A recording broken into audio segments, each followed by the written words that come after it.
Hello and good morning. Welcome to UPSC Chronicles. पिछले video में हमने अर्ली हड़प्पन फेज को कवर कर लिया था और इससे पहले कि हम लोग आगे बढ़े, यहाँ पे एक चीज़ आपको सीखनी चाहिए, एक स्किल आपको सीखनी चाहिए जिसकी इस एग्जामिनेशन में सबसे ज़्यादा इम्पोर्टेंस है, और वो स्किल है आंसर राइटिंग। मैं ये समझता हूँ कि आप पहली बार तैयारी कर रहे हैं और यही सोच करके मैं कोर्स भी डिज़ाइन करता हूँ और आपको उसी तरीके से समझाने की कोशिश भी करता हूँ। तो यहाँ पे मेरी एक ड्यूटी ये भी है कि मैं आपको आंसर भी लिखना सिखाऊं।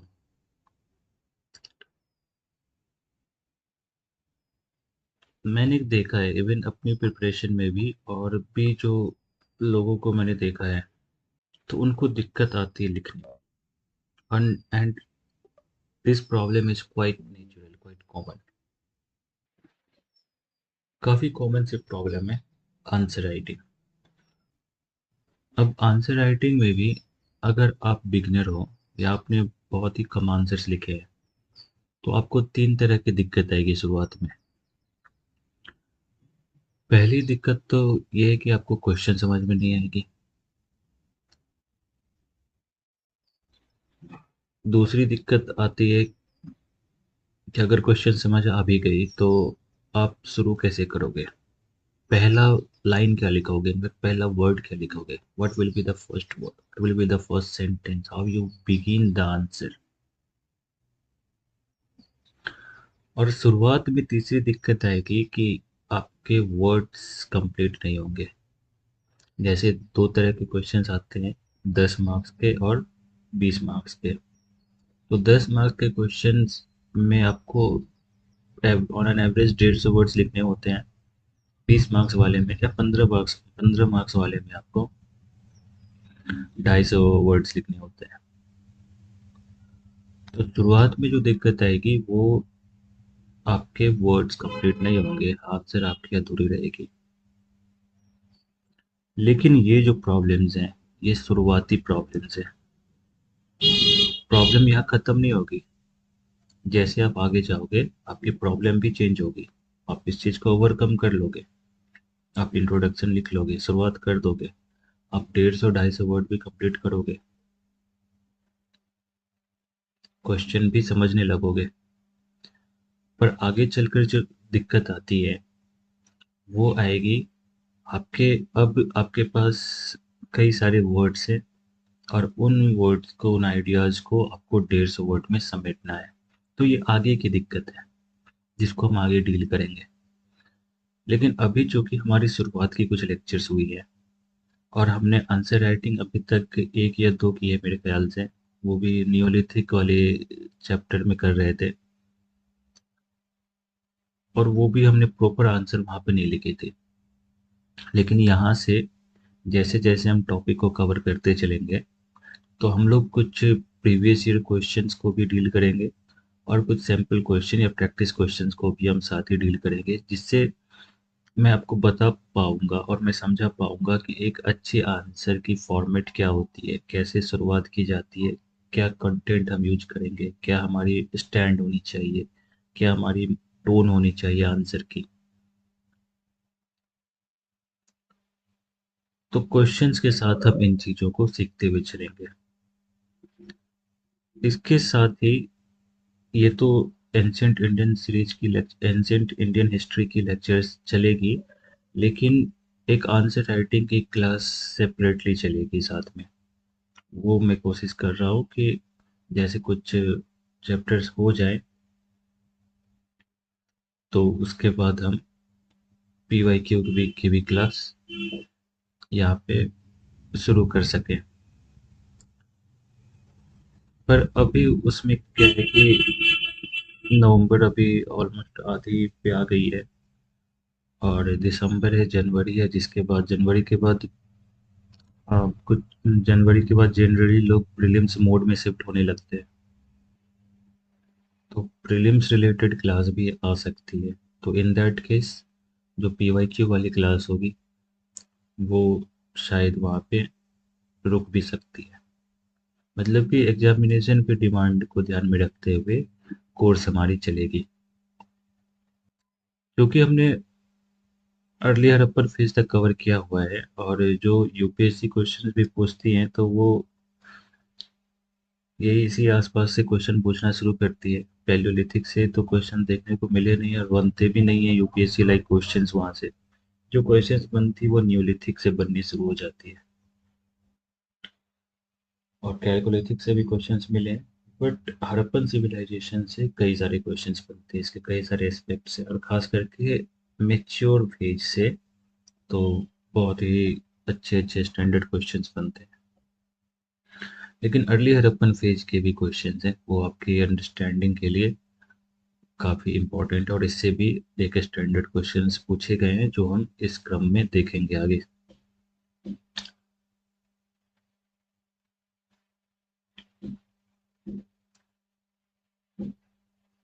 तो चलिए अपने इस लेक्चर को शुरू करते हैं और देखते हैं, क्वेश्चंस को समझने की कोशिश करते हैं और उसको आंसर करने की कोशिश करते हैं, और ये देखेंगे कि एक अच्छी आंसर जो यूपीएससी लाइक आंसर है वो कैसी होनी चाहिए। तो आपके सामने कुछ क्वेश्चंस दिख रहे होंगे अभी। इन क्वेश्चंस को अभी आपको अटेम्प्ट नहीं करनी है। इनमें से कुछ क्वेश्चंस मैं आपको करके ही दूंगा और आपको अभी समझना है।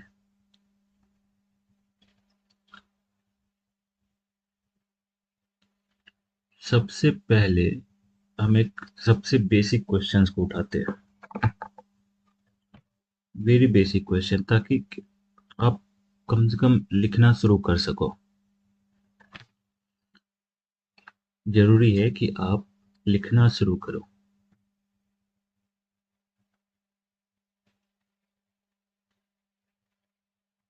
तो चलिए एक क्वेश्चन को उठाते हैं। तो क्वेश्चन लिखो, बहुत ही सिंपल क्वेश्चन है।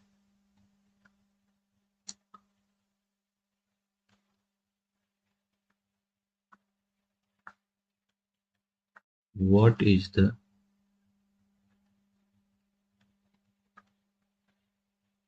Theory of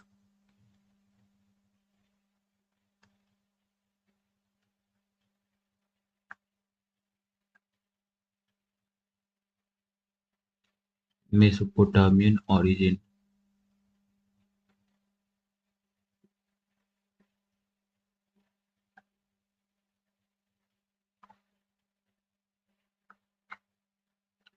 in the Harappan context?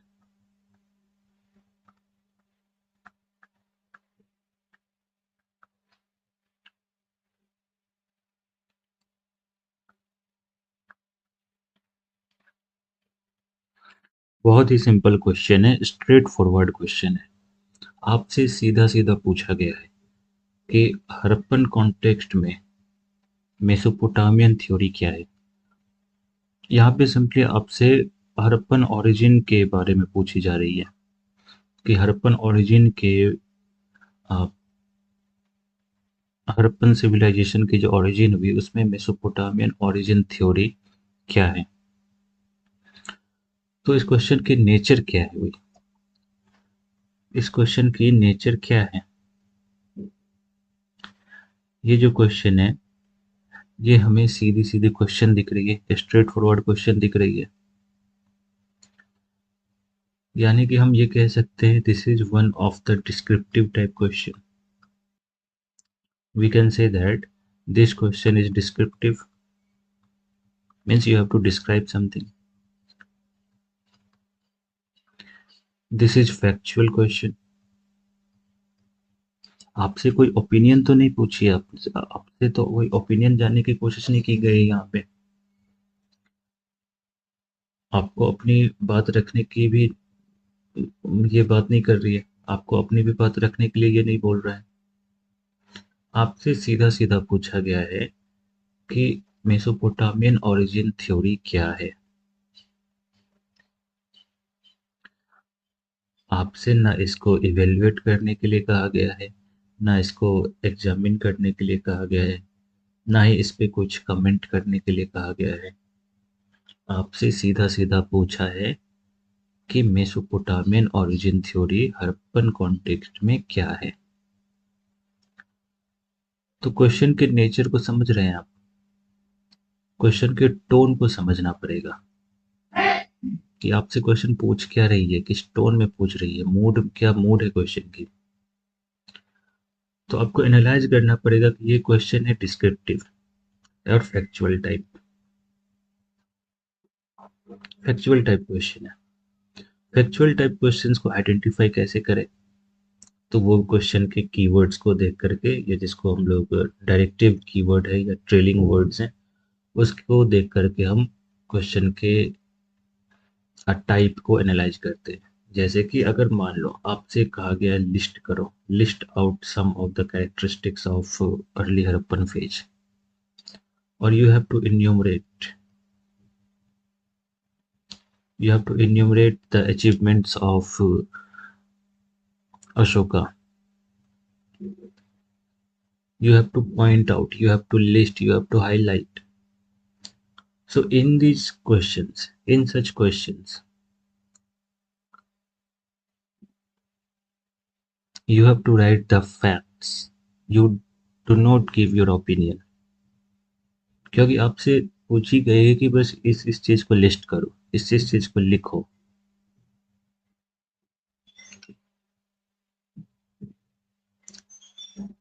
So this is the simple descriptive type question, simple factual based question. You have to write the facts. You don't give your opinion.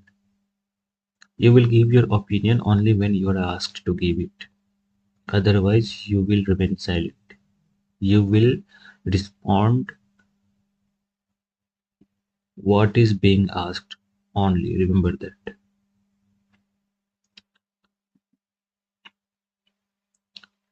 थोड़ी बहुत flexibility होती है।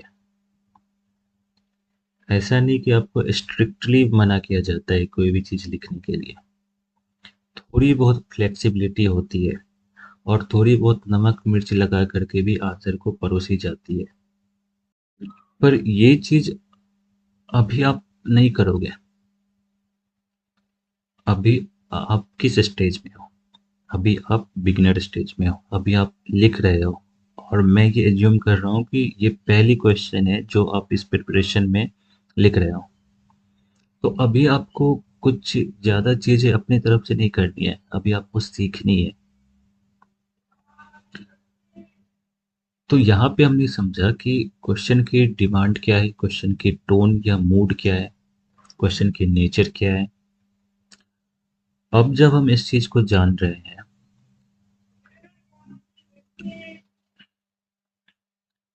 तो हम accordingly respond करेंगे अपने answer से। तो क्वेश्चन ने हमसे पूछा कि सिंपली मुझे बताओ कि हड़प्पन ओरिजिन के कॉन्टेक्स्ट में मेसोपोटामियन ओरिजिन थ्योरी क्या है। तो बस हम मेसोपोटामियन ओरिजिन थ्योरी के बारे में बताएंगे।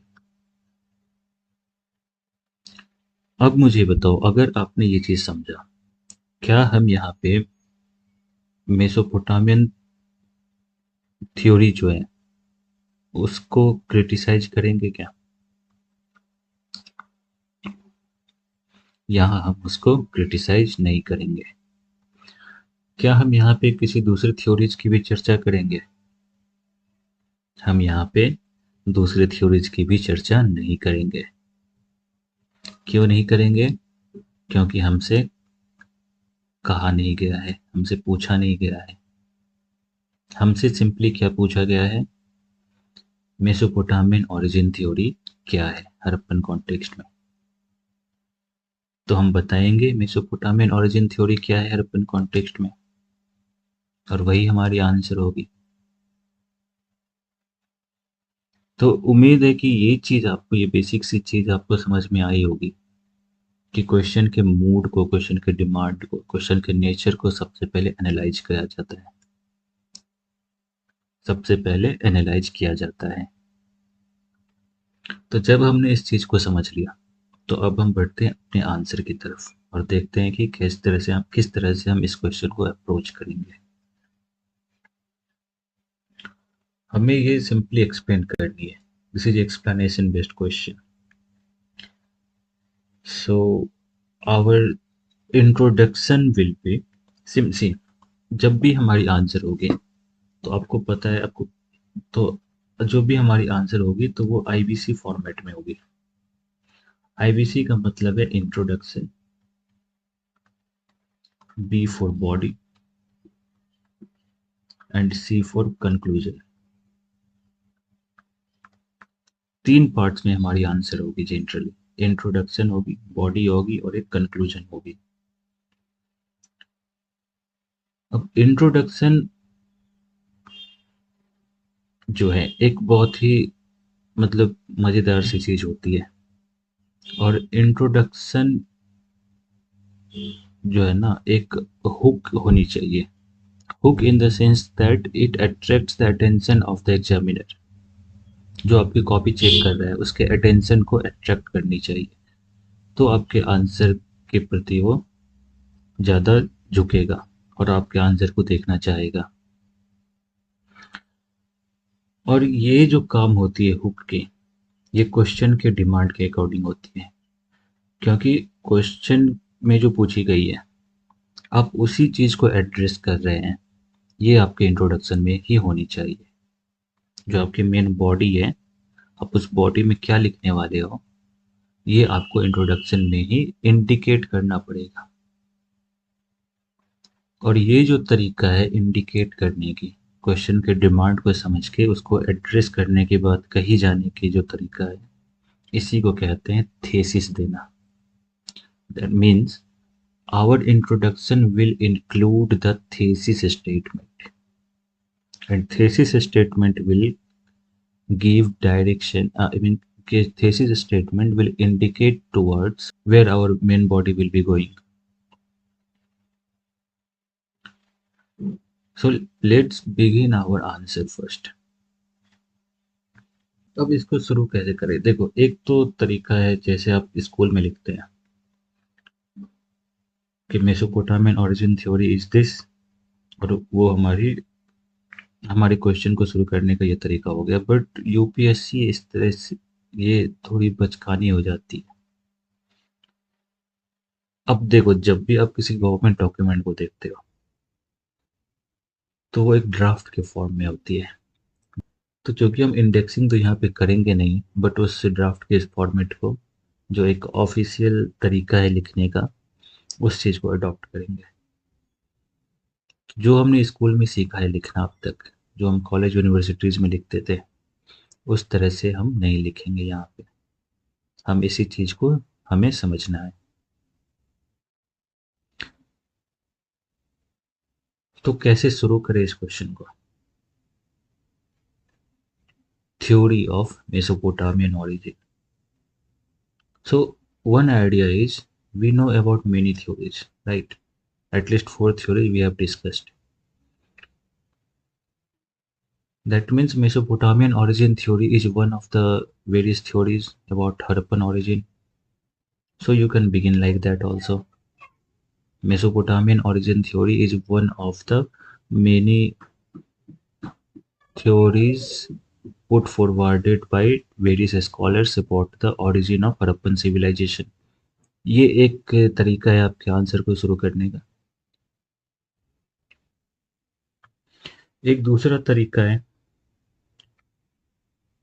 तो चलिए उसको लिख ही लेते हैं ना। तो हम शुरू कैसे करेंगे?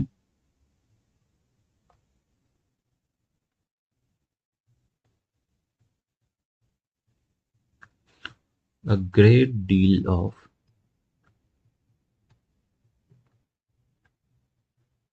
controversies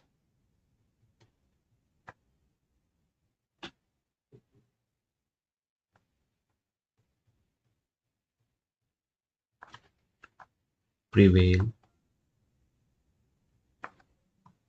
over the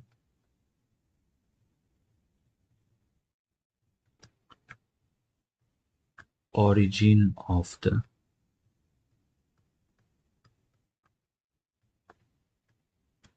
Harappan civilization.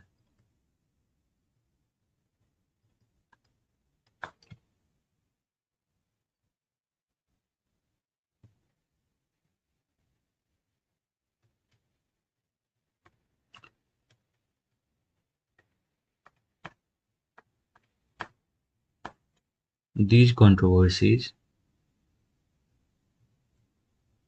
are partially due to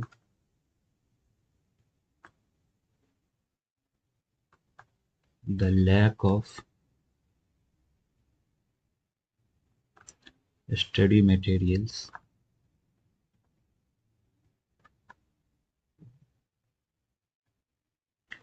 and partially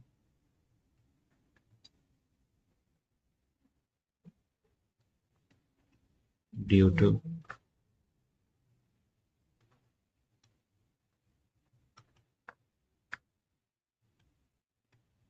British imperial approach in explaining the civilization that you can further add.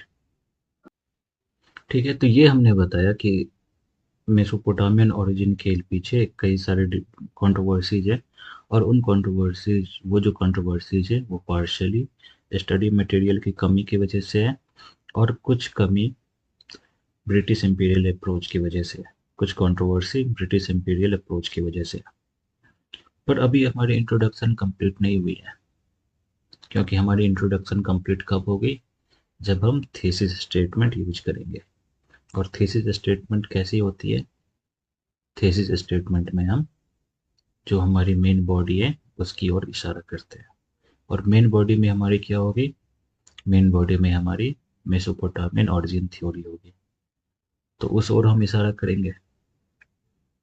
So our next line should B,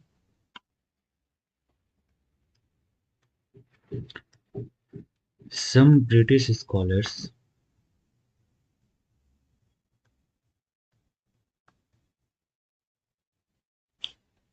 such as, जो हमने नाम दिए थे आपको याद होगी, Gordon,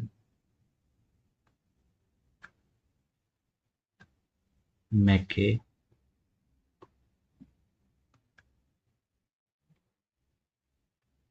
Cramer,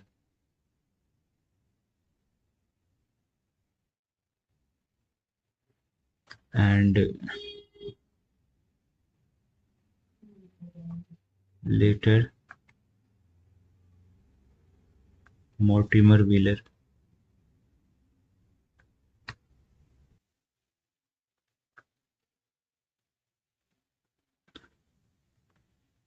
highlighted certain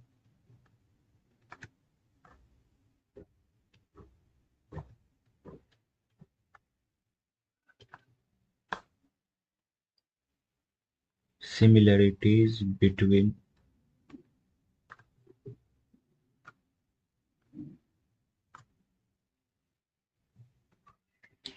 the Harappan civilization, or between the Harappan and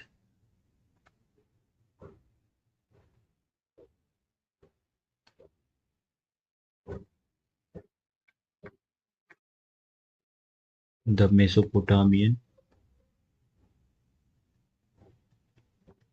civilizations,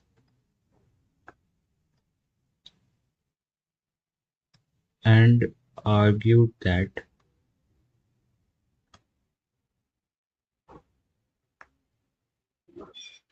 argued that the former means Harappan civilisation, क्योंकि यहाँ पे हमने हड़प्पन पहले लिखा है इसलिए former was the offshoot or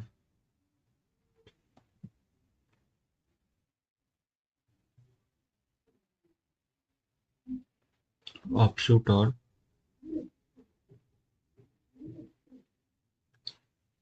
direct outcome of the latter. तो ये हो गई हमारी थीसिस स्टेटमेंट।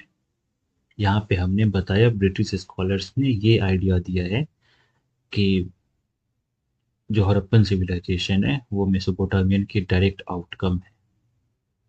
ठीक है। अब हम आते हैं मेन बॉडी पार्ट को। अब हमें एक्सप्लेन करना है मेसोपोटामियन ओरिजिन थ्योरी एक्चुअली है क्या।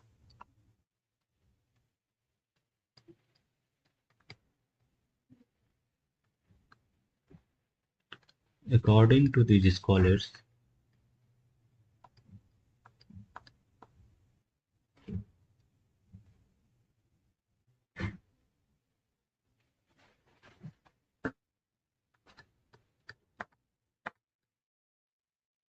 people from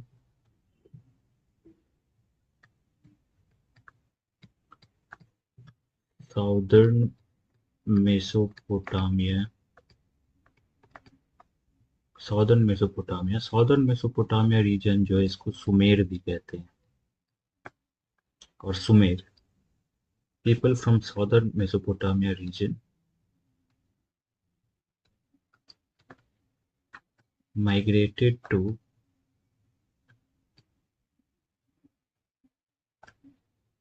the Indus region and developed a civilization and developed a civilization.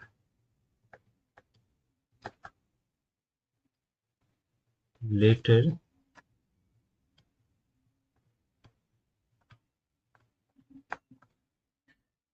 Mortimer Wheeler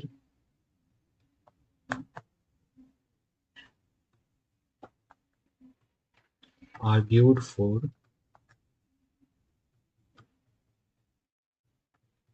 diffusion of idea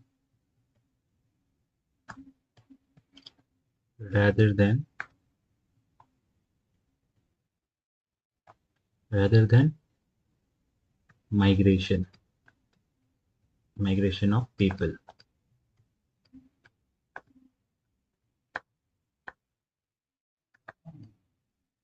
Migration of people. ठीक है यहाँ तक। अब हम इसको क्या करेंगे, इसको थोड़ा एक्सप्लेन करना पड़ेगा, इलेबोरेट करना पड़ेगा। तो ये तो स्टेटमेंट हो गई कि ये है मेसोपोटामियन ओरिजिन थ्योरी। कहने का मतलब है कि जो हड़प्पन सिविलाइजेशन है वो मेसोपोटामियन इन्फ्लुएंस में आई है। तो अब हमें बताएं, अब हम इसके आगे क्या बताएंगे। अब हम इसके आगे बताएंगे कि इसके क्या आधार है, ये क्यों ऐसा कह रहे हैं।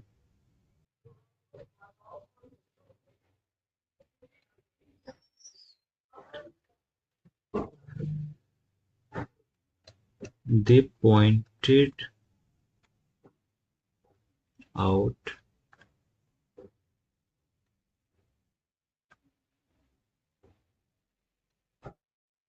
the cultural similarities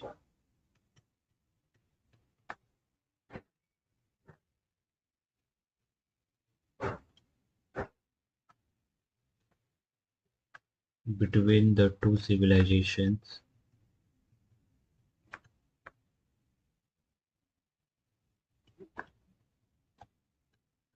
such as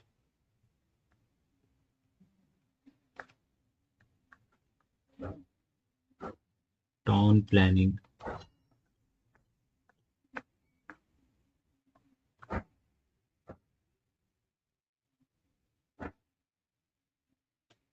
trade network,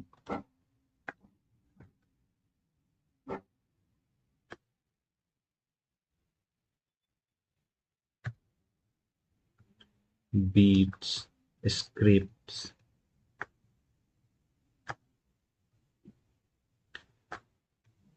and other Mesopotamian artifacts and other Mesopotamian artifacts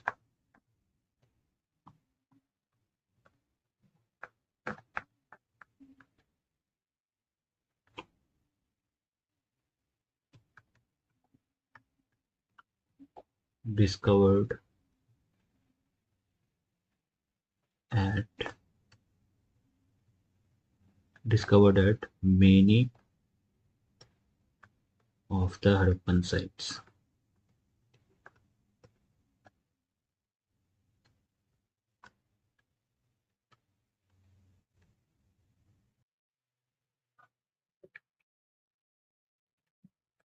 These discoveries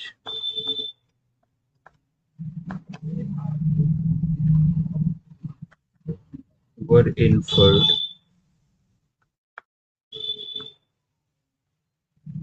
as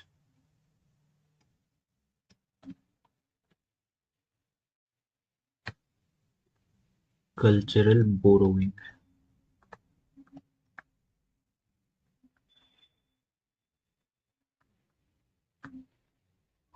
Were inferred as cultural borrowing. Cultural borrowing को अंडरलाइन कर लो.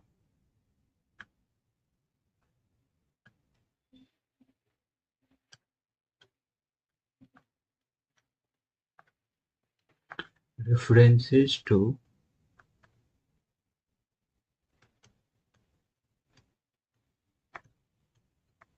Mesopotamian texts mentioning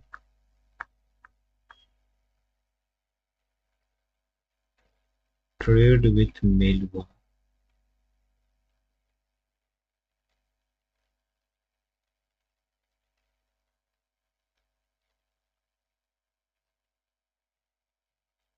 within bracket identified as the Indus region.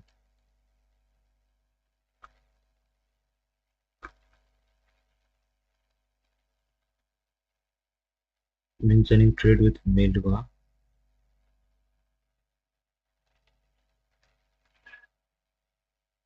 are cited to enforce this theory as well.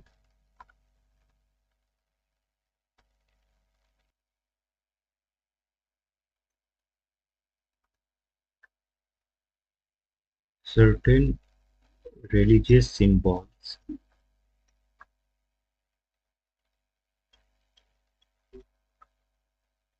and motifs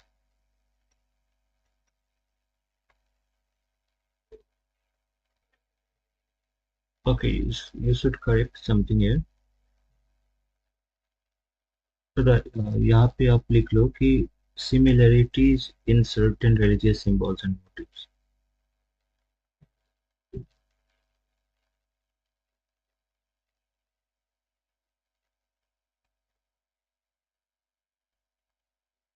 Similarities in certain religious symbols and motifs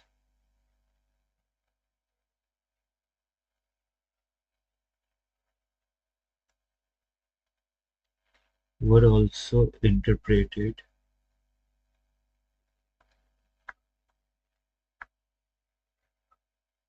as influence in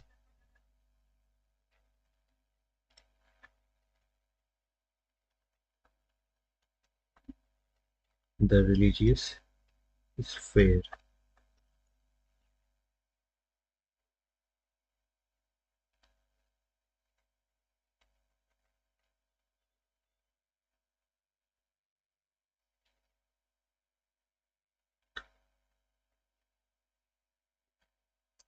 तो ये हो गई हमारी body part.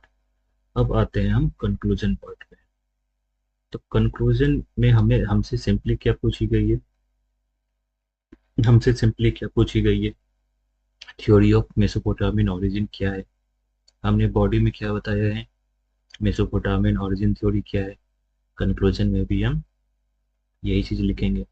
But ध्यान रहे कि हमारी जो कंक्लूजन है वो इंट्रोडक्शन की कार्बन कॉपी ना हो जाए.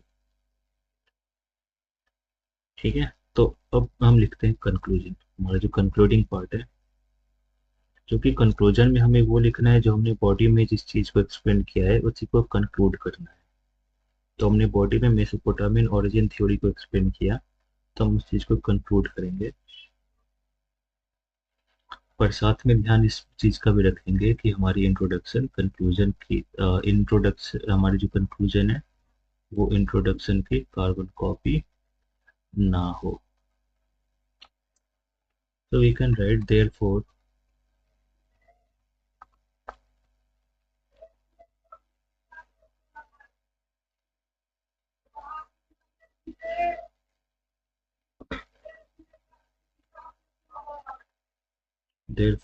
the theory of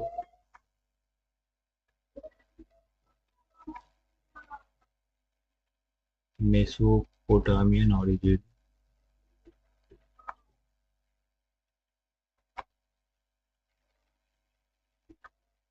tries to explain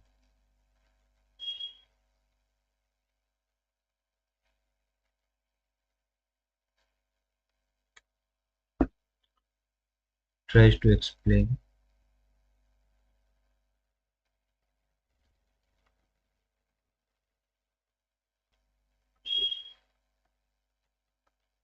the origin of Harappan civilization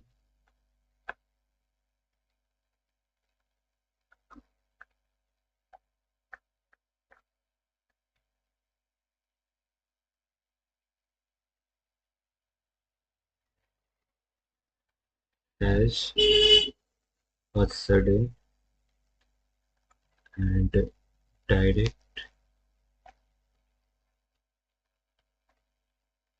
derivative of the Mesopotamian civilization. Mesopotamian Mesopotamian। तो इस तरह से हम आंसर को कंप्लीट करें।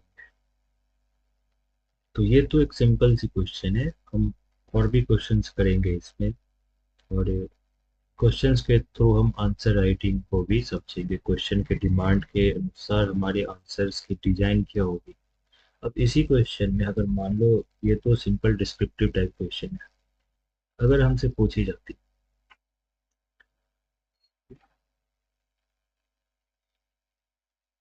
मान लो इसमें नेक्स्ट क्वेश्चन हम करते हैं।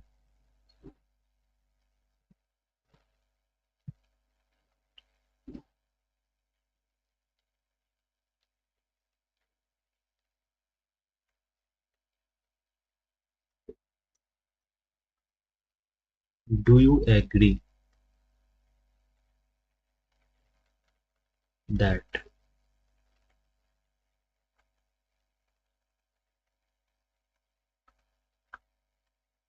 The Harappan civilisation Do you agree that the Harappan civilization was the outcome of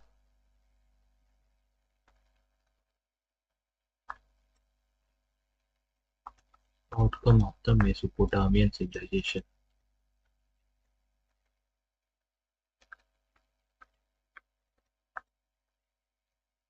question is simple, question आसान है, पर थोड़ी सी चेंज ये है कि आपसे इस बार पूछी गई कि क्या आप मानते हैं, डू यू एग्री, यानी कि यहाँ पे आपकी ओपिनियन पूछी जा रही है। तो क्वेश्चन की जो नेचर है वो ओपिनियन बेस्ड है। ओपिनियन बेस्ड को हम आर्ग्यूमेंटेटिव भी कहते हैं, क्योंकि यहाँ पे हम आर्ग्यूमेंट करने वाली, यहाँ पे हम आर्ग्यूमेंट कर सकते हैं, यहाँ पे हम ओपिनियन अपने दे सकते हैं।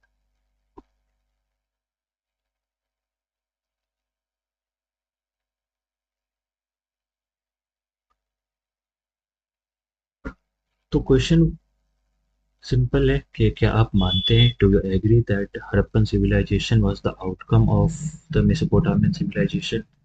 क्या हड़प्पन सिविलाइजेशन मेसोपोटामियन सिविलाइजेशन की ओरिजिन है, क्या आप ऐसा मानते हैं? तो अब ऐसे क्वेश्चन में हमारी आंसर की जो डिजाइन है, हमारे आंसर की डायरेक्शन वो चेंज हो जाएगी।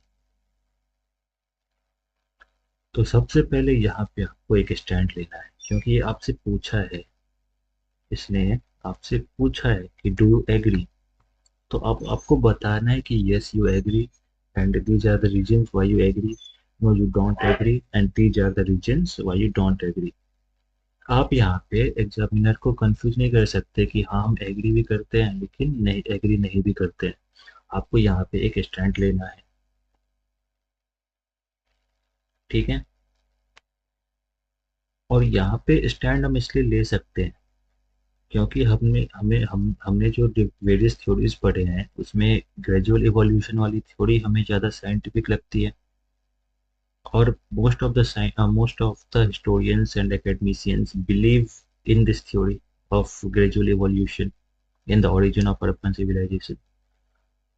And since it is now a settled debate that Harappan civilization developed on its own, so we can take a stand here. लेकिन ऐसे क्वेश्चंस में जहाँ पे हिस्टोरियंस के बीच ही एक मत नहीं है, जैसे आर्यन सिविलाइजेशन जब हम पढ़ेंगे, आर्यन कल्चर जब पढ़ेंगे, तो आर्यन के बारे में कई सारे डिबेट्स ऐसे हैं जिसमें हिस्टोरियंस के बीच खुद ही कॉन्सेंसस नहीं है। तो वहाँ पे हम स्टैंड नहीं ले सकते, कोई एक बाइसनेस हम वहाँ पे नहीं दिखा सकते कि हम इस पक्ष में या हम इस पक्ष या दूसरे पक्ष में हैं, क्योंकि वहाँ खुद हिस्टोरियंस ने हमें क्लियर करके नहीं दिया हुआ है।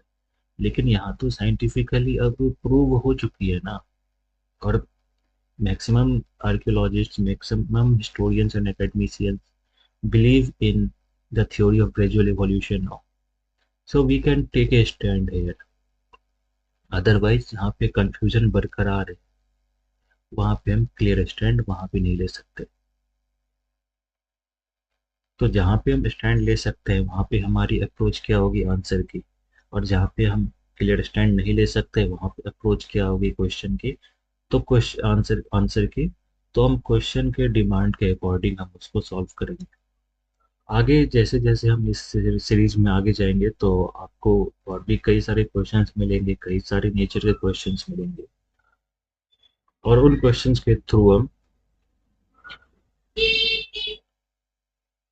इन नुआंसेस को, आंसर राइटिंग को और भी अच्छे तरीके से समझेंगे। तो ये जो क्वेश्चन है सिंपली डू यू एग्री, तो यहाँ पे हमारी अप्रोच क्या होगी। तो हम यहाँ पे सबसे पहले बताएंगे कि मेसोपोटामियन ओरिजिन थ्योरी के बारे में, कि ये ओरिजिन थ्योरी है, मेसोपोटामियन सिविलाइजेशन है, मतलब सी बात कही गई है। कुछ लोगों ने ये मेसोपोटामियन ओरिजिन थ्योरी के बारे में बताया है, लेकिन जब हम क्लोजली एग्जामिन करते हैं एविडेंसेस को तो हम पाते हैं कि जो भी सिमिलैरिटीज है वो सिर्फ सुपरफिशियल है, और जो हड़प्पन सिविलाइजेशन है वो बेसिक फंडामेंटल तरीके से और कई मायनों में मेसोपोटामियन से अलग है। फिर हम इंडिकेट करेंगे कि इससे बेटर थ्योरी हमारे पास है जो ग्रेजुअल इवोल्यूशन थ्योरी है, वो चीज़ों को और बेहतर तरीके से एक्सप्लेन करती है। एंड फाइनली हम कंक्लूड करेंगे, क्योंकि क्वेश्चन हमसे पूछी गई कि डू यू एग्री, तो हम कंक्लूजन में हमारी क्या रहेगी, नो वी डोंट एग्री। मतलब ऐसे सिंपली तो नहीं लिखेंगे कि नो वी डोंट एग्री, उसी को थोड़ा हम एक एकेडमिक तरीके से आ, उस चीज को लिखेंगे। तो इस क्वेश्चन को भी शुरू करते हैं, चलिए देखते हैं इस क्वेश्चन के, इसके आंसर की, इसके आंसर को किस तरह से लिखा जाना चाहिए। So do you agree. अब देखो, ज्यादातर आंसर जो हमने पीछे शुरू किया था, a great deal of controversies prevail over the origin of the Harappan civilization. These controversies are partially due to the lack of study materials and partially due to British colonial approach. And so historians talk about the Mesopotamian origin तो इस तरह के question में हम ये चीज लिख सकते हैं, इस चीज यहाँ से भी शुरू कर सकते हैं। और अगर मान लो क्वेश्चन आती है, तो ऐसा तो नहीं है कि सेम क्वेश्चन आप मतलब कि इसी तरह सेम टॉपिक से आपको दो तीन क्वेश्चन मिल जाएंगे एग्जाम, आपको एक ही क्वेश्चन मिलने वाले। तो आप सेम इंट्रोडक्शन यूज कर सकते हो जब भी आपको मिले। बट कोशिश करो कि आप अपने तरीके से भी इंट्रोडक्शन बनाना सीखो, और फिर धीरे धीरे आपको आइडिया आने ही लगेगी। लेकिन जो मतलब एफर्ट होनी चाहिए ना, वो आपकी तरफ से ही होनी चाहिए। आपका दिमाग एक्टिव होगा, आप जब सोचना शुरू करेंगे तो ही आप एक बेहतर आंसर डिजाइन कर पाएंगे। मैं आपको गाइड कर सकता हूँ, रास्ता दिखा सकता हूँ, चलना आपको ही पड़ेगा। तो इस बात का ध्यान रखेंगे कि आपको खुद प्रोएक्टिव होकर के जो आंसर राइटिंग है उसमें मेहनत करनी पड़ेगी, दिमाग चलाना पड़ेगा। अच्छा, कुछ लोग कह सकते हैं कि हो सकता है कि इसमें तो मैंने वर्ड लिमिट नहीं दी है, लेकिन ये जो सिंपल क्वेश्चन है ये आपको 150 वर्ड्स के ही करने पड़ेंगे। तो हो सकता है कि ये 150 वर्ड एक्सीड हो जाए। तो इसको शॉर्ट कैसे किया जा सकता है? तो ये जो इंट्रोडक्शन है ये मुझे लगता है ये खुद में 50 वर्ड्स या 60 वर्ड्स के आसपास की इंट्रोडक्शन होगी। तो इसको छोटा किया जा सकता है, जैसे हम मान लो यहाँ पे लिखे इसको इंट्रोडक्शन को ही एक दूसरे तरीके से भी इंट्रोडक्शन लिख सकते हैं। जैसे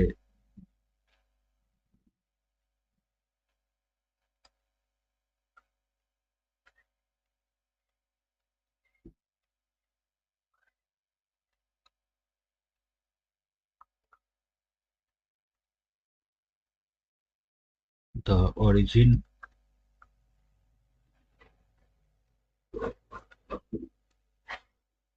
of the Harappan civilisation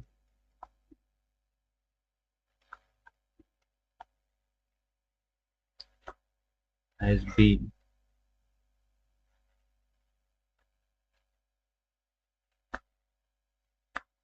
matter of debate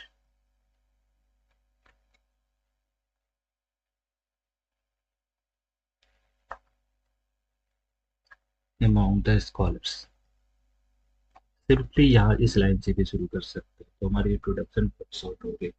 इसके बाद इसके बाद हम यहाँ बताएंगे कि ब्रिटिश स्कॉलर्स चाहे तो नाम ले सकते हैं या नहीं भी ले सकते हैं, depending on the word limit. British scholar so and so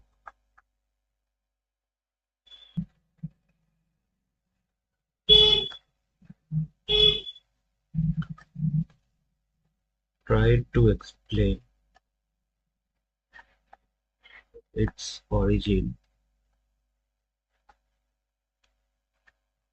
as the direct outcome of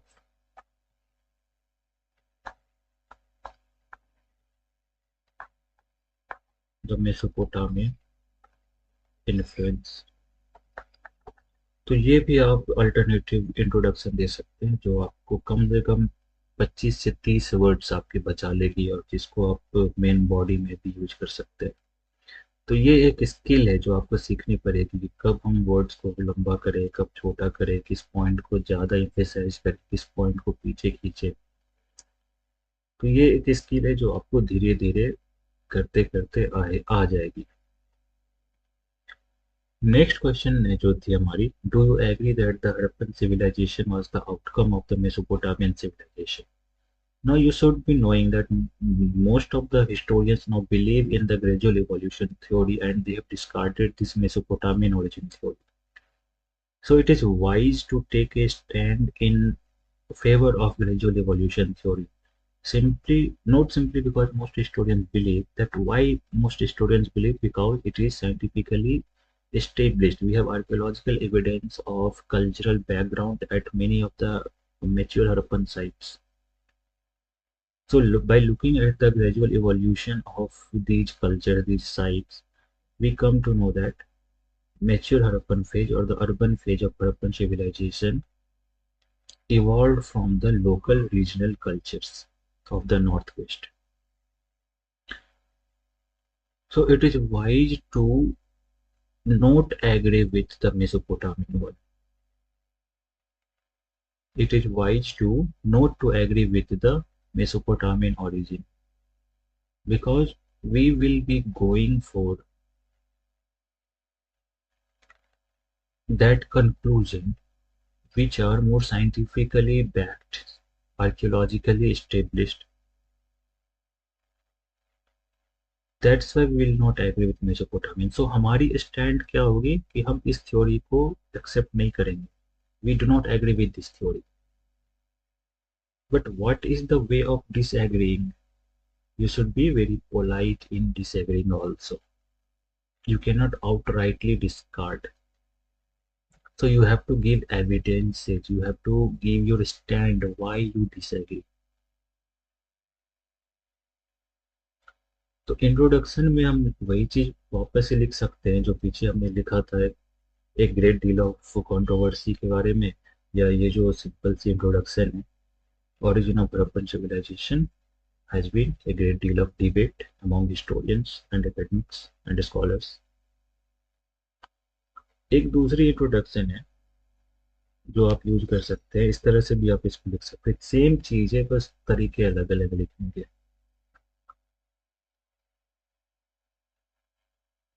So we can continue like this. Due to the dearth of evidences,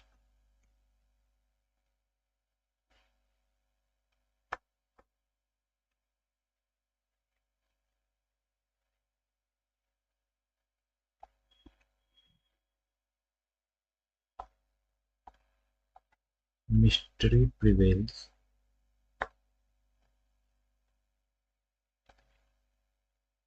over the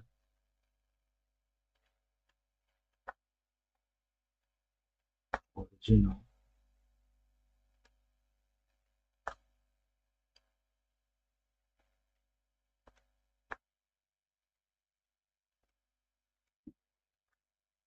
the Harappan civilization.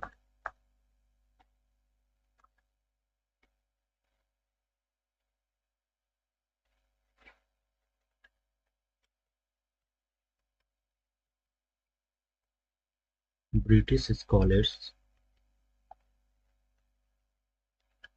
such as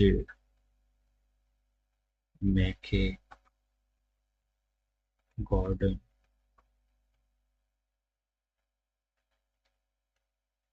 Wheeler, John Marshall,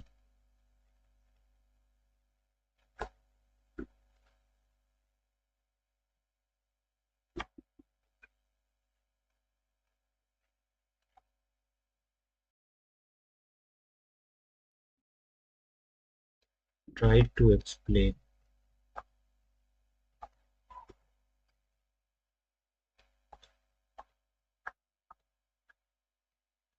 Harappan origin as the direct outcome of the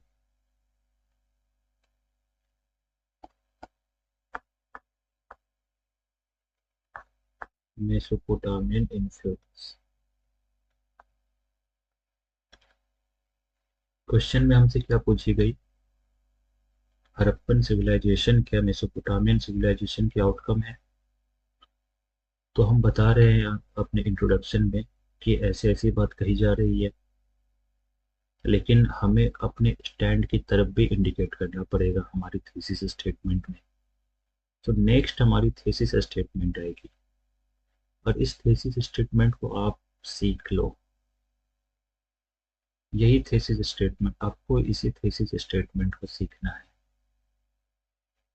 so thesis statement बताएगी कि हमारी answer की direction किस ओर जाएगी. So we can write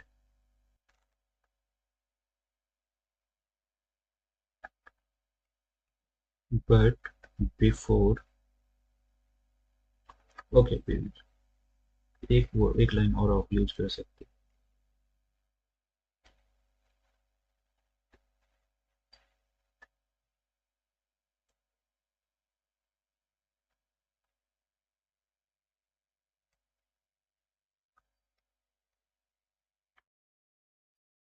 the presence of tiered settlements। Tiered settlements का मतलब है कि जो एक स्ट्रेटिफाइड लेयर है, जैसे हम देखते हैं बहुत सारे जो ऑलमोस्ट सारे हड़प्पन नगरों में एक सिटाडल कॉम्प्लेक्स थी, फिर एक लोअर टाउन थी। तो ये एक टू टीयर सेटलमेंट है। धोलावीरा में हम थ्री टीयर सेटलमेंट देखते हैं, और फिर कहीं लोथल है या सुरपुतड़ा है, तो वहाँ पे हमें एक ही टीयर सेटलमेंट दिखती है। लेकिन मोटे तौर पे हमें टू टीयर सेटलमेंट देखने को मिलती है, और ये टू टीयर सेटलमेंट मेसोपोटामिया में भी है। So the presence of tiered settlements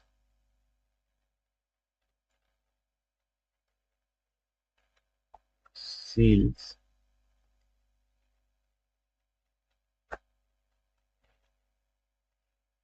beads and other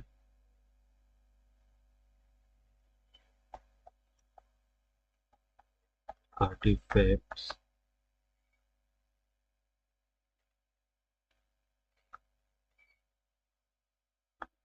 at many Harappan sites. Many Harappan sites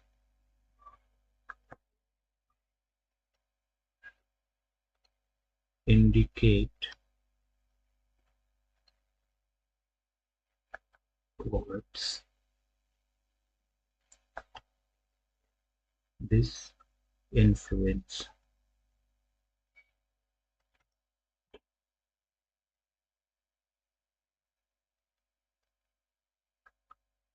But before reaching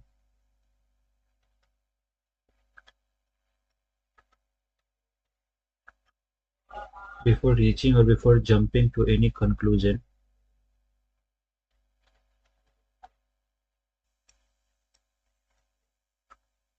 we need to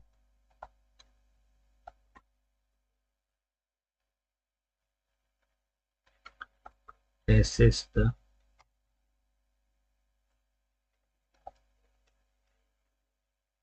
evidences more carefully। तो हमने एक इशारा दे दिया है कि हम एग्री नहीं करते हैं, हम मटेरियल एविडेंसेस को एक्सप्लोर करेंगे, एविडेंसेस को और भी केयरफुली एक्सप्लोर करेंगे, और उसके बेसिस पे हम किसी कंक्लूजन पे पहुंचेंगे।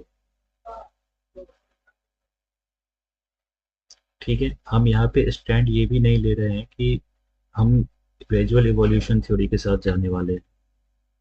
हम बस यहाँ पे ये बता रहे हैं कि हम आपकी जो बात है हम उस पे और भी एक्सप्लोर करना चाहेंगे, क्योंकि आपकी जो स्टैंड है, आपकी जो बेसिस है मेसोपोटामियन ओरिजिन की, वो सेटिस्फैक्टरीली हमें नहीं लगती है।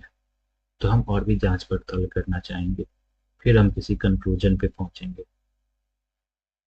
And these answers show the quality of real life officers. As an officer you have to explore the possibility, you have to explore the evidences based on your judgment, you cannot take side। So before reaching any conclusion, we need to assess evidences more carefully। तो ये है हमारी introduction, जिसमें हमारी thesis statement भी है। अब हम आते हैं बॉडी पार्ट पे।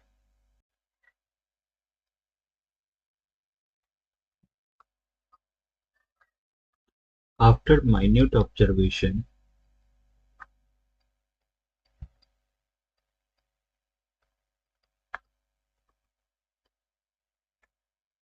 we come to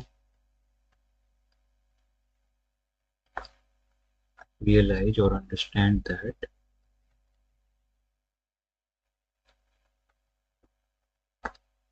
although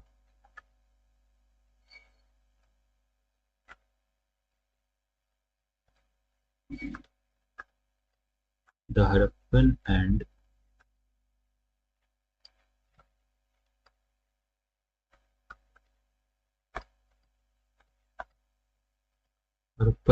the Mesopotamian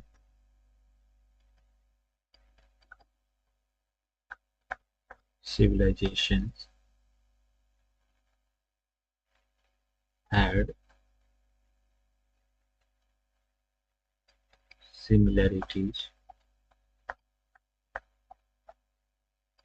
but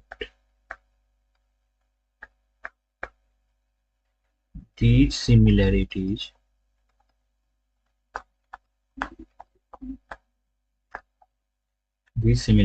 were only superficial superficial यानी कि एक सतही सरफेस पे ऊपर ऊपर ही सिमिलरिटी है। लेकिन जब हम अंदर एक्सप्लोर करते हैं तो हमें इसमें कई सारे डिफरेंसेस नजर आते हैं। जैसे हम टाउन प्लानिंग देखेंगे और इसके बारे में हम आगे पढ़ेंगे तो एक अद्भुत टाउन प्लानिंग, वो भी उस समय में। और अब देखेंगे अगली वीडियो में पर जब हम हड़प्पन टाउन प्लानिंग के बारे में बात करेंगे तो जो level of urban development Harappan लोगों ने दिखाई वो अनपैरेलल्ड है, वो मेसोपोटामिया में नहीं है। तो अगर डिराइव्ड है मेसोपोटामिया से तो मेसोपोटामिया में तो पहले मेसोपोटामिया में होनी चाहिए वो इस तरह की प्लानिंग। लेकिन वो लेवल मेसोपोटामिया में खुद भी नहीं है जो हड़प्पन सिविलाइजेशन में देखी गई है। दूसरी, हम स्क्रिप्ट को लेकर के या सील्स को लेकर के भी डिफरेंसेस देखते हैं।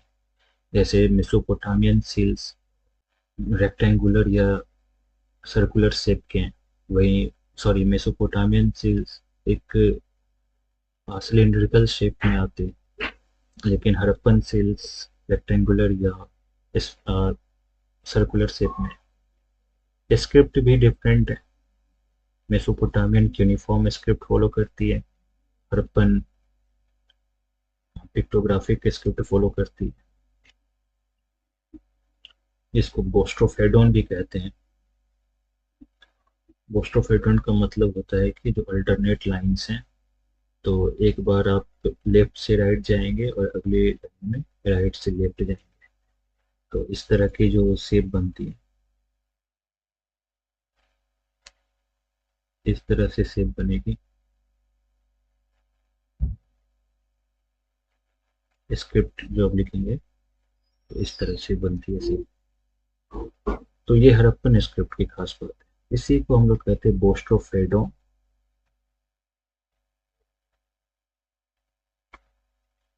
बोस्ट्रोफेडोन या इसको हम लोग सर्पलेखनी भी कहते हैं। सर्पलेखनी, सर्प मीन्स स्नेक, लेखनी means writing. So you can see this is like a snake moving forward. That's why सर्पलेखनी। ये हड़प्पन स्क्रिप्ट है। और मेसोपोटामियन स्क्रिप्ट आप इस तरह से देखते हैं, क्यूनिकल फॉर्म।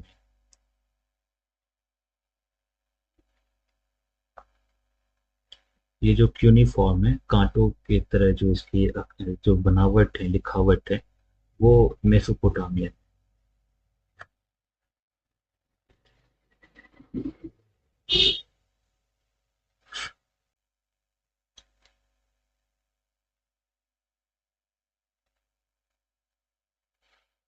तो ये तो पूरी ही डिलीट हो गई। कोई बात नहीं, फिर से लिख लेते हैं।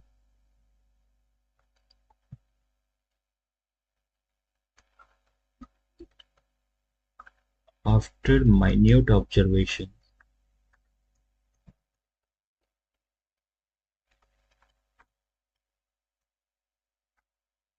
we come to realize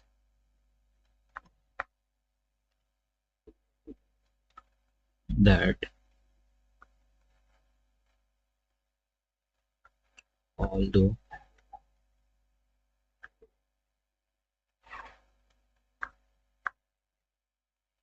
the Harappan and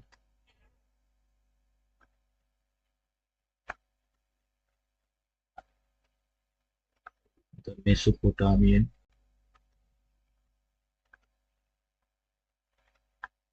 civilizations had cultural similarities,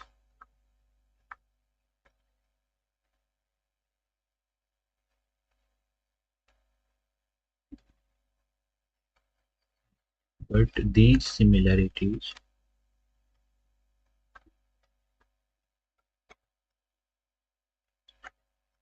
were only superficial and there were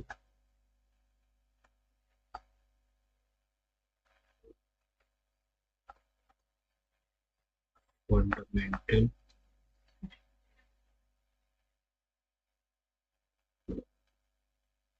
differences. There were fundamental differences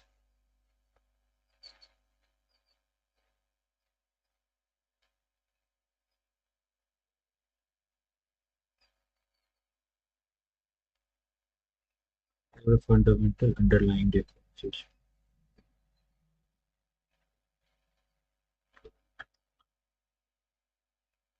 अब आप यहाँ पे बताओ कि क्या क्या डिफरेंस है। तो number one difference town planning की।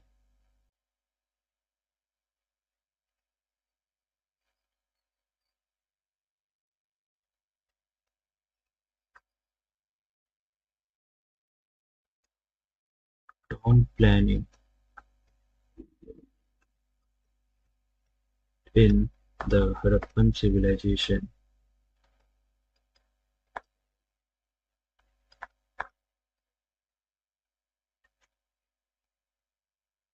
was organized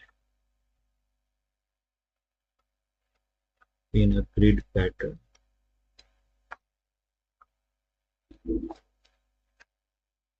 and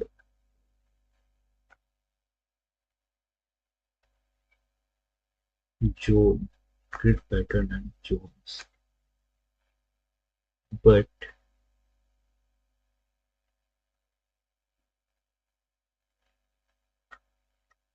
the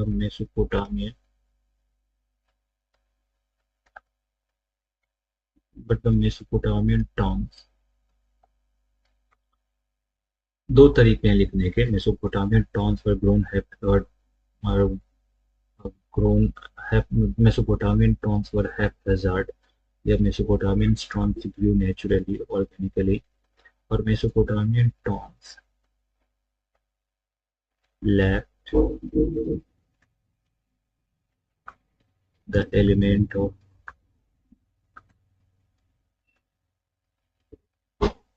organisation.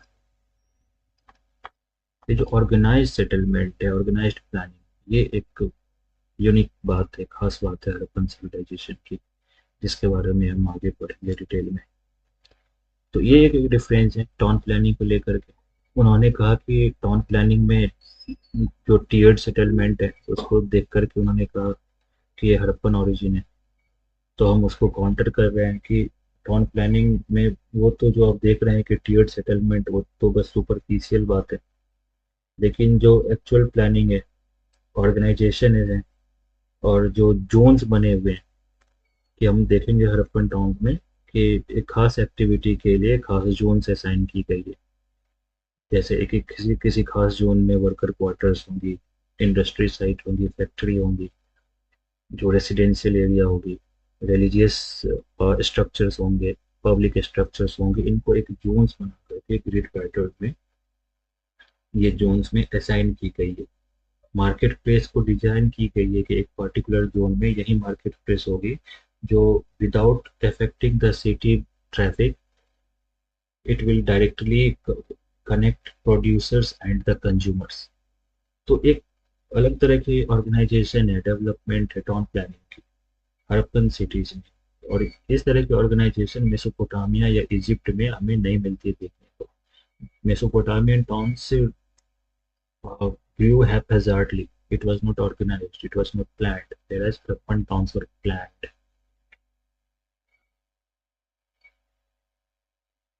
दूसरी डिफरेंस हम उसके सीन्स में बताएंगे।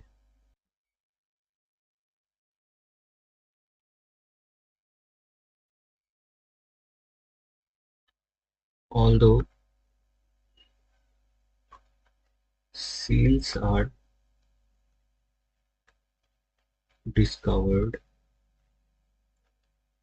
और ऐसा लिख सकते हैं although seals were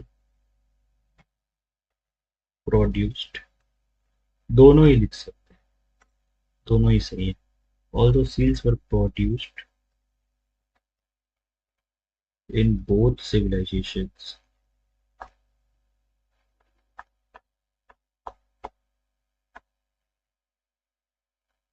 there is a structural difference। Structural difference, कैसी स्ट्रक्चर है दोनों की, उसमें डिफरेंस है। स्ट्रक्चरल डिफरेंस बिटवीन, मैं यहाँ पे शॉर्ट में बिटवीन लिख रहा हूँ, आप एग्जाम में ये गलती कतई नहीं करेंगे, आपको पूरी वर्ड लिखनी है। There is structural difference between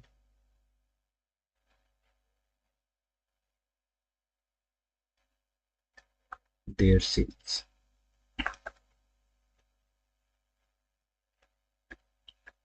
Harappan seals are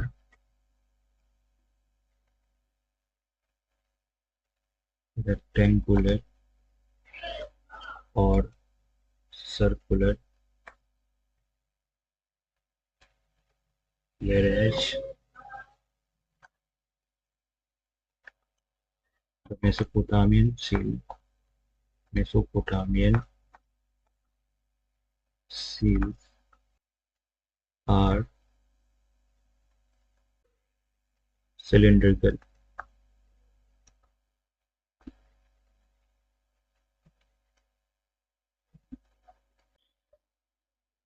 फिर जब हम उनके जो मतलब कि एक हम एक एलिमेंट ऑफ इगैलिटारियनिज्म भी देखते हैं हड़प्पन टाउन प्लानिंग में या हड़प्पन अर्बन गवर्नेंस,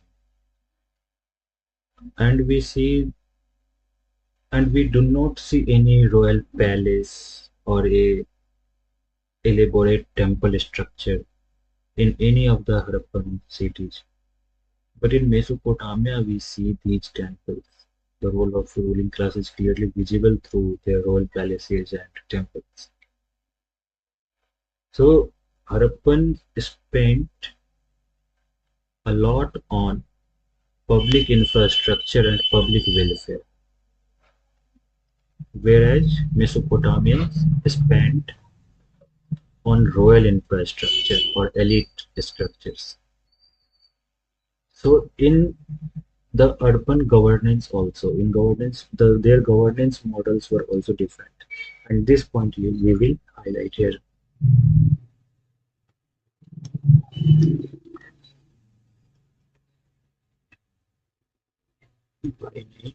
आप लिख सकते हैं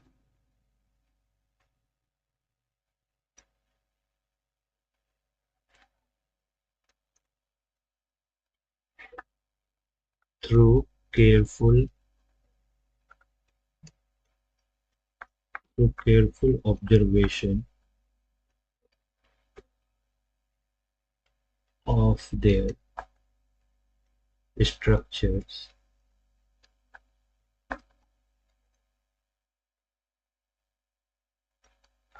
their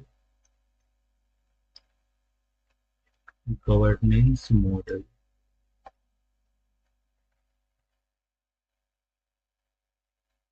also appears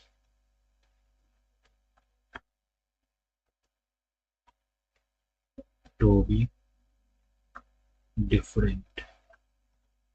Governance model भी different।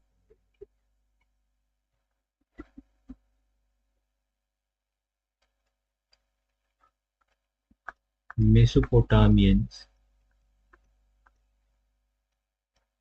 spent much on the royal public elite building while paid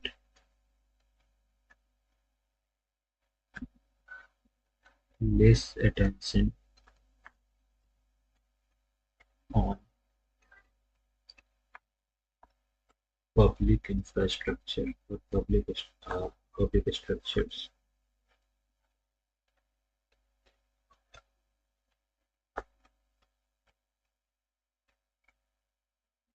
On the other hand,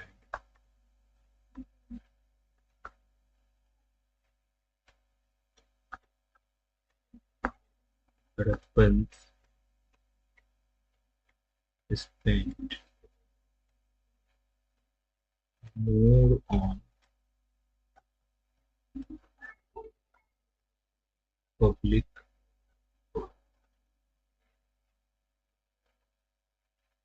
welfare and show a high degree of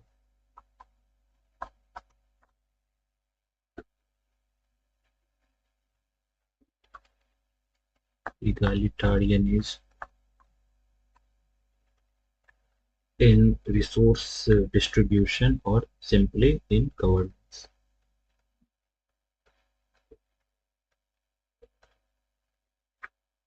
in governance ये 3 point है। चौथी point आप लिख सकते हैं उनके script में भी डिफरेंस है, जैसे हड़प्पन स्क्रिप्ट और पिक्टोग्राफी और बोस्ट्रोफेडॉन, whereas Mesopotamian scripts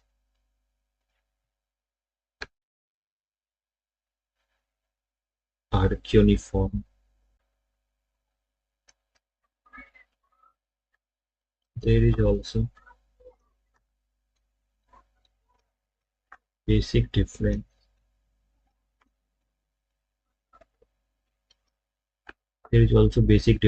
in their scripts.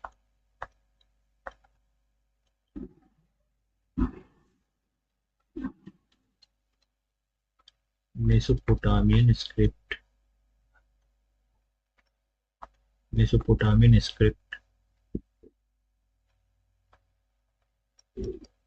is cuneiform, whereas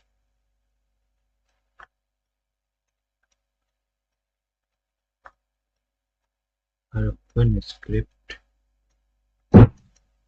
is pictographic and Bostrofedon in bracket सर्पलेखनी। तो स्क्रिप्ट में भी डिफरेंस है, टेक्नोलॉजिकल एस्पेक्ट भी डिफरेंट है दोनों की। मेसोपोटामिया के जो टूल्स हैं, इम्प्लीमेंट्स हैं, वो हड़प्पन से एफिशिएंट है, मजबूत है, और जो क्वांटिटी वाइज भी मेसोपोटामिया में ज़्यादा टूल्स डिस्कवर हुए हैं, हड़प्पन में उतने डिस्कवर नहीं हुए। तो ये भी टेक्नोलॉजिकल एस्पेक्ट में भी दोनों में difference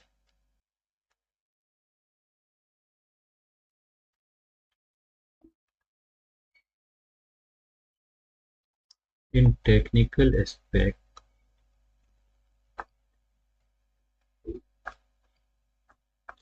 Mesopotamians were more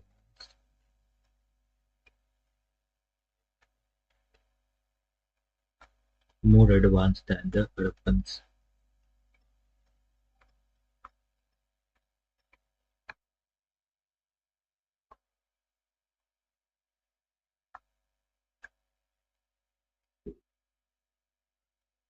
quantitatively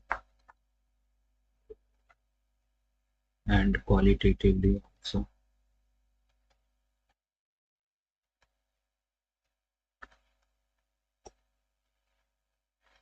Mesopotamian used better copper and bronze tools। तो ये कुछ 5 डिफरेंसेस हैं जो हड़प्पन सिविलाइजेशन को मेसोपोटामियन सिविलाइजेशन से अलग रखती हैं, अलग करती हैं। और ये बेसिक फंडामेंटल डिफरेंसेस है ना, ये सिविलाइजेशनल एस्पेक्ट की डिफरेंसेस है। और ये डिफरेंसेस इस बात को क्लियर करती हैं कि मेसोपोटामियन से वो डायरेक्टली डिराइव्ड नहीं हुए हैं।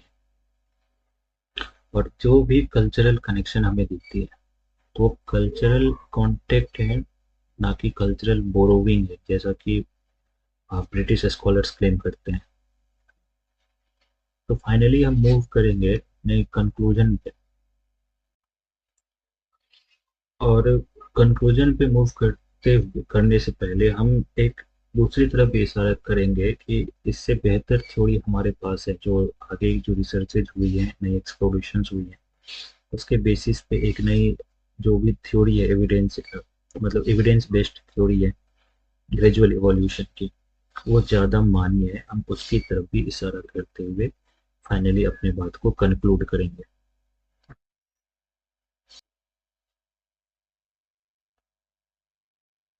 In the succeeding decades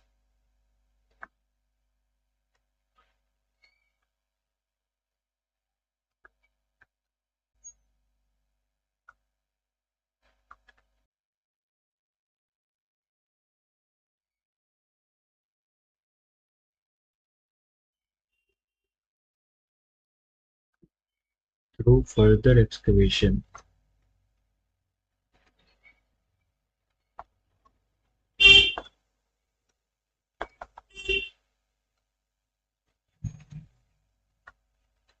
new evidences have come to light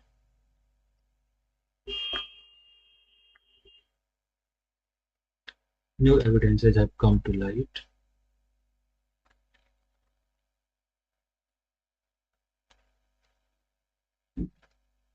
which suggest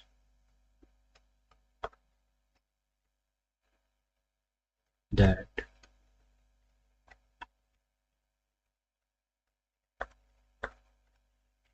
the Harappan civilization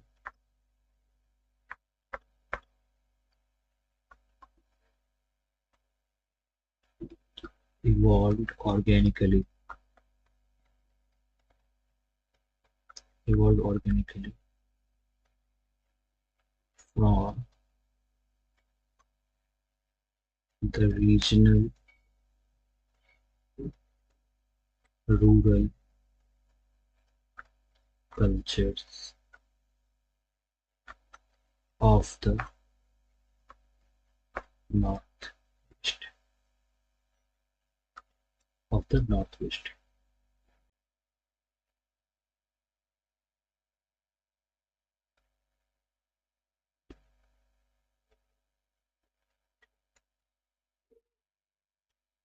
Therefore,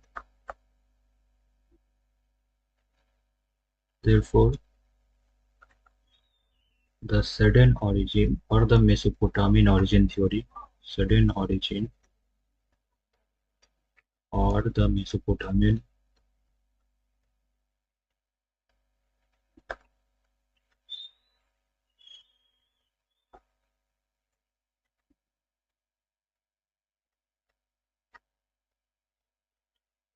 does not seem does not seem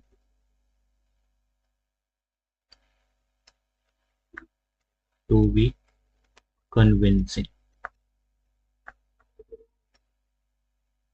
तो इस तरह से हम अपनी बात को कंक्लूड करेंगे। तो आज हम 2 ही क्वेश्चंस करते हैं, और भी क्वेश्चंस करेंगे अपने आगे के वीडियोस में। और जब हम एक पीवाईक्यू वाली सीरीज लाएंगे तो उसमें हम बाकी सारे क्वेश्चंस को डील करेंगे। तो इस 2 क्वेश्चंस को आप अपने वर्ड्स में लिखना, इस 2 क्वेश्चंस को पढ़ो और देखो कि किस तरह से इंट्रोडक्शन को शुरू की गई है, किस तरह से एक फ्लो आपको दिखेगी आंसर्स में, और अपनी बात को रखने के क्या तरीके हैं, वो सारी चीज़ों को आपको अभी सीखनी है।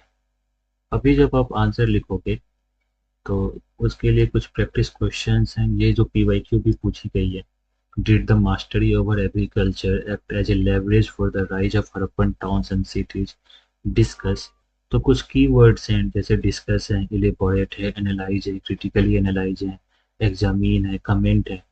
तो उन सारे कीवर्ड्स के ऊपर भी हम जैसे जैसे क्वेश्चंस करते चलेंगे तो उन कीवर्ड्स को भी हम समझेंगे, और उन कीवर्ड्स के अकॉर्डिंग हमारे आंसर की क्या रूप होगी, उस आंसर उसको भी हम समझेंगे अपने आगे की वीडियोज में। तो ये भी एक इम्पोर्ट अच्छी क्वेश्चन है, सैलेंट फीचर्स ऑफ हड़प्पन कल्चर्स 2013 में पूछी गई थी। और ये 2022 वाली क्वेश्चन बहुत ही स्टैंडर्ड क्वेश्चन है, तो ये भी आप मतलब कर सकते हैं, ऐसी बात नहीं। तो इस चीज़ को आप कोशिश करना कि ये 2 क्वेश्चंस जो है उनको करना। और एक ये क्वेश्चन है, analyse the relationship between early Harappan rural settlements and mature Harappan urban cultures.